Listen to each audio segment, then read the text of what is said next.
চাঁদাবাজরা চাঁদাবাজি, তারা রাতারাতি কোটিপতি হতে চায়। আমরা আজকে সদর রহমান সাহেবকে দেখতে এসেছিলাম। তিনি বিগত 18 তারিখে রাত্রে শান্তিনগর এলাকায় তার পপুলার চেম্বারে প্র্যাকটিস করে বেরিয়েছিলেন। তখন তিনি বিদ্যুতের চোখের প্রচন্ড আঘাতপ্রাপ্ত হন।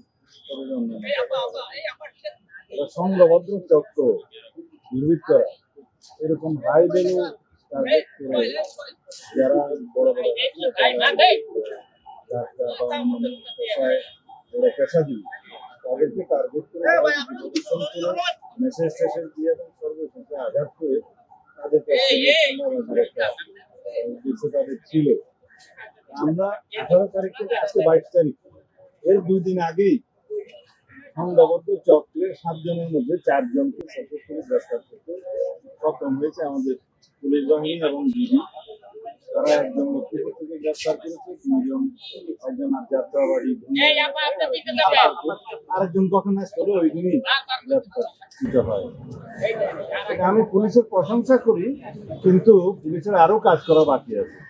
আমরা এই সমস্ত সংঘবদ্ধ চাঁদাবাজ চক্র যা আছে সবগুলোকে নির্মূল করতে চাই এবং আজকে একটা ইনস্ট্রাকশন দিয়েছি, বিশেষ করে মেট্রো এলাকায়, বিএমপি সহ অন্যান্য মেট্রো এলাকায় যারা এরকম চাঁদাবাজ, চিহ্নিত সন্ত্রাসী, মাদক ব্যবসায়ী, তাদেরকে অতি শীঘ্র, আমি টাইম লিমিট দিচ্ছি না, অতি শীঘ্র যদি তাদেরকে আমরা হেফাজতে না নিতে পারি, আইনের আওতায় না আনতে পারি, তাহলে যারা যারা ব্যর্থ হবে তাদের বিরুদ্ধে ব্যবস্থা নেওয়া হবে।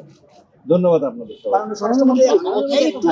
এই চাঁদাবাজরা চাঁদাবাজি, তারা রাতারাতি কোটিপতি হতে চায় হয়তো, এগুলাই তাদের উদ্দেশ্য। এবং তারা বিভিন্ন চিহ্নিত সন্ত্রাসী, জাগিয়ে আসামি এবং যেগুলো গডফাদার আছে তাদের নামে যাই হোক, আমি পুলিশের এখানে একটু প্রশংসাই করি।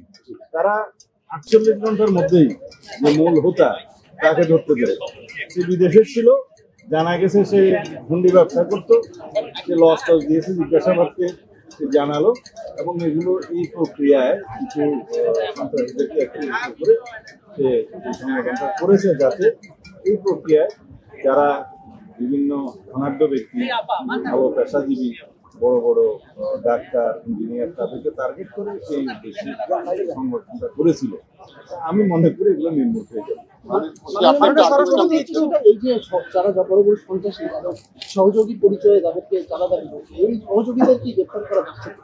এদেরকে ফর ইওর কাইন্ড ইনফরমেশন, আমি শুধু চাঁদাবাজের তালিকা করছি না, চাঁদাবাজদের সাথে যদি কোনো পুলিশ সদস্য জড়িত থাকে তাদের তালিকাও করছি। ব্রাহ্মণবাড়ি এলাকাটায় এরকম যে গান বাজনা, সিনেমা, এই সমস্ত এগুলো প্রায় একটা বহু বছর যাবত তাদের মধ্যে প্রায় নিষিদ্ধের মতো। এখানকার পরিস্থিতি আলাদা, তো পরিবেশ বিবেচনায়, পরিস্থিতি বিবেচনায় যেখানে যা ব্যবস্থা নেওয়া দরকার সেটা নিয়েছি। এর সাথে এই ঘটনা আপনারা টাইম দিয়েছেন।